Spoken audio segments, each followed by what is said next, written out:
On December 30th, 2024, inside a steel chamber shaped like a giant metallic ring, China held a miniature star in place for nearly 18 minutes.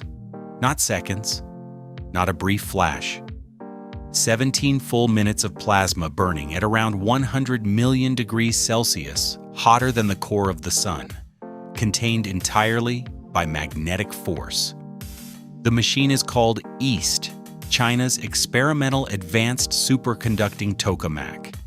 And with a sustained run of 1,066 seconds, it quietly pushed fusion research into territory that once seemed decades away. This was not a symbolic achievement. EAST had previously managed 403 seconds in 2023.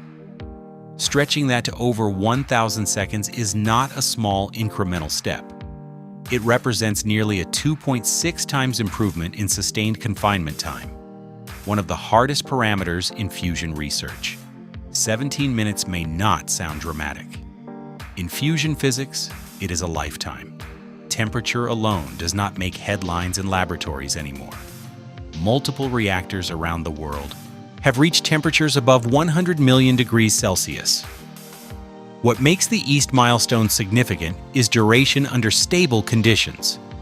Fusion requires three things at the same time: extreme temperature, sufficient plasma density, and enough confinement time. This relationship is described by what physicists call the Lawson criterion. For decades, researchers have been pushing these variables separately. Sustaining them together is where difficulty multiplies. Plasma behaves like a storm made of charged particles. It writhes, twists, and destabilizes under tiny fluctuations. If it touches the reactor wall, it cools instantly and collapses. The breakthrough was not about heat, it was about control. EAST is a tokamak, a donut-shaped magnetic confinement device.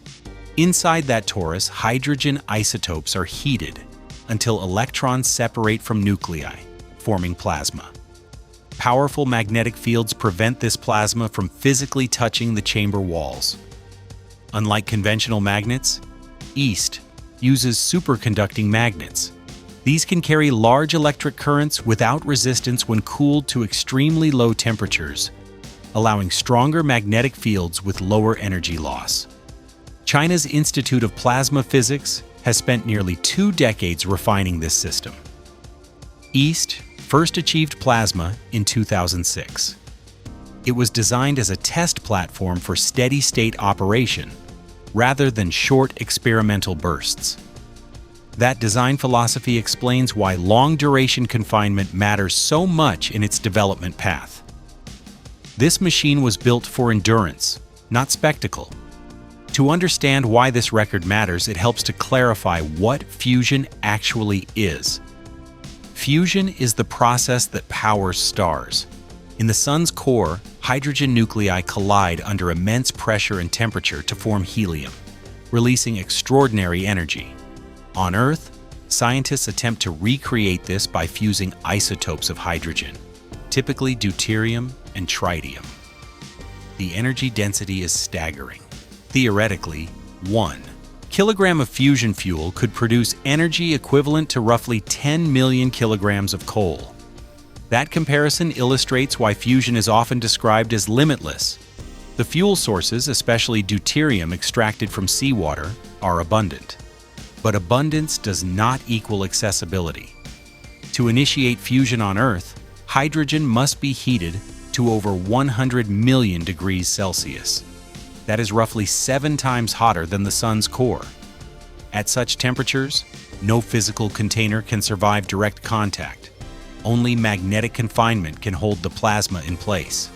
Holding a miniature star in place is a physics problem unlike any other.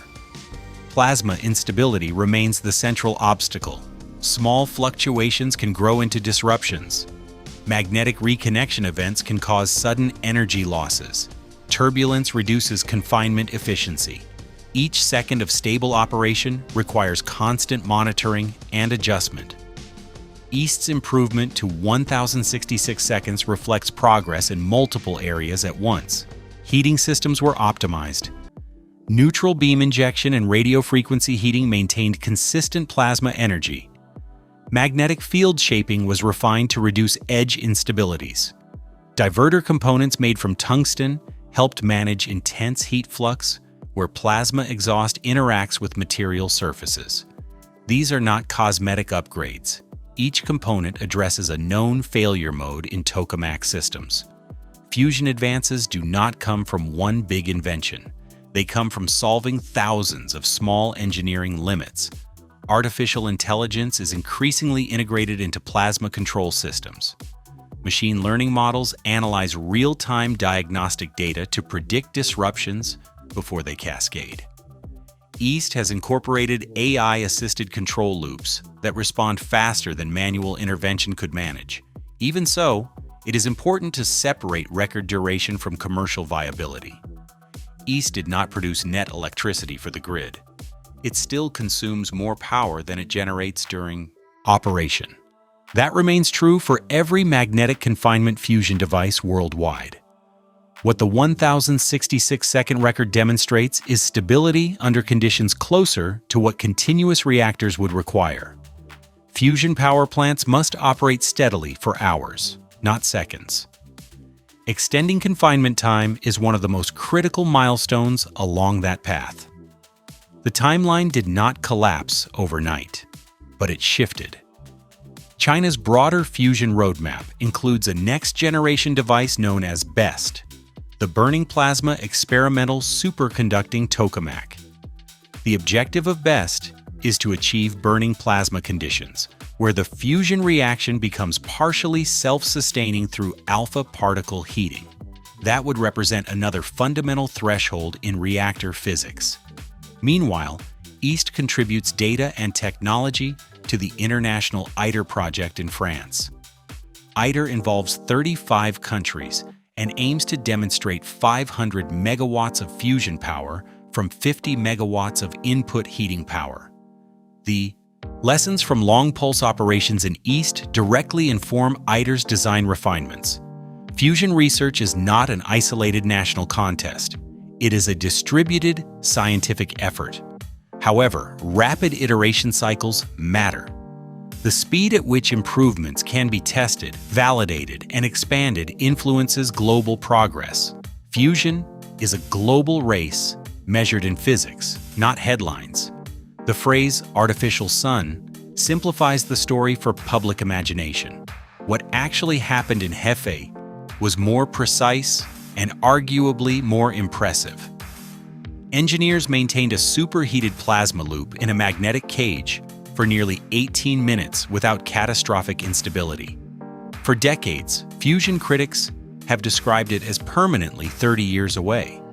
Records like 1,066 seconds do not invalidate that skepticism, but they reduce uncertainty. They show that some of the longest-standing technical barriers are gradually being pushed back. Temperature records were once the benchmark. Now duration is becoming the decisive metric. The longer plasma can be stabilized, the closer reactors move towards steady energy production cycles. The achievement does not mean limitless energy is available tomorrow. It means that one of the hardest scientific problems of the modern era continues to yield measurable progress. And in fusion physics, measurable progress is everything. Fusion progress does not happen in isolation. China's East record sits inside a much larger global effort that spans continents, political systems, and research philosophies. While East focuses on magnetic confinement and long-duration plasma stability, other countries are pursuing parallel approaches to the same goal. In France, the International Thermonuclear Experimental Reactor, known as ITER, represents the largest fusion collaboration in history. Backed by 35 countries, ITER is designed to generate 500 megawatts of fusion power from 50 megawatts of heating input, achieving what physicists call a Q value of 10. Construction is ongoing, and first plasma is expected later this decade. East's long-pulse data directly informs ITER's steady-state ambitions. Fusion is not one machine. It is a network of experiments feeding into a shared destination. In the United States, the National Ignition Facility achieved a different kind of milestone in 2022. Using lasers instead of magnetic fields, scientists briefly produced more fusion energy from a fuel pellet than the laser energy delivered to it. This inertial confinement method differs from Tokamak's, but it proved that ignition conditions are physically possible. That success did not create a power plant, but it demonstrated that fusion can cross theoretical energy thresholds under controlled laboratory conditions. South Korea's KS-TAR reactor has also extended plasma duration at temperatures around 100 million degrees Celsius, while Japan's JT60SA is now one of the largest operational superconducting tokamaks in the world. The global landscape shows steady incremental gains across multiple platforms. Every region is solving a different piece of the same equation. Despite the momentum, major technical obstacles remain. Fusion reactions release high-energy neutrons that bombard reactor walls. These neutrons degrade materials over time, causing embrittlement and structural fatigue. Developing materials capable of surviving years of neutron exposure is a separate engineering frontier. Tungsten and advanced alloys help, but long-term durability at power plant scale is still under investigation. Another unresolved issue is tritium supply. Tritium does not occur naturally in large quantities. Future fusion reactors must breed their own tritium fuel by interacting neutrons with lithium blankets inside the reactor. Designing efficient and safe breeding systems is essential for continuous operation. The fuel cycle is as complex as the reaction itself. There is also the matter of energy economics.